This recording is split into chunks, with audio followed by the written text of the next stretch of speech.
Бала кезден мен терімнің түсі онша емес екенін білдім. Мен афроамериканкамын. Сонымен қатар, қарапайым афроамериканка емес, өте қара афроамериканкамын. Және де бұл менің өмірімнің проблемасы болды. Мен әрдайым қорқып жүретін. Мені мектептегі балалар, үйдегі отбасым, тіпті қарапайым көшедегі адамдар мазақтайтын.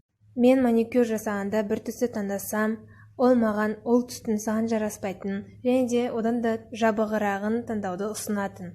Өмір бойы адамдар мені түн, асфальт, ультра қара деп атайтын. Және де мен ешқашан өзімді жақсы бола алмаймын деп ойлайтын, себебі менің терімнің түсі қара. Бала кезінде мен тәтемнің бөлмесінен ақ түсті красканы көрдім. Сол кезде мен егерде өзімді аққа бояп, сары түсті парик киіп алсам, ешкім мені танымайды және бәрі жақсы болады деп ойладым.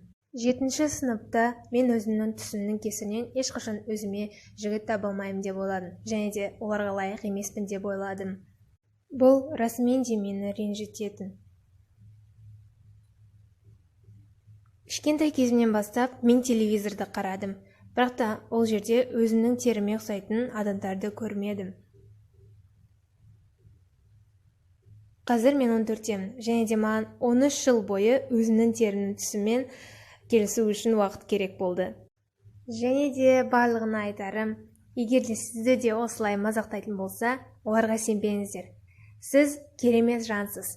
Безеулер, қара нәсіл, семіздік, ол ештеңеге тұрмайды, себебі әдемілік ол адамның жүрегінде болады.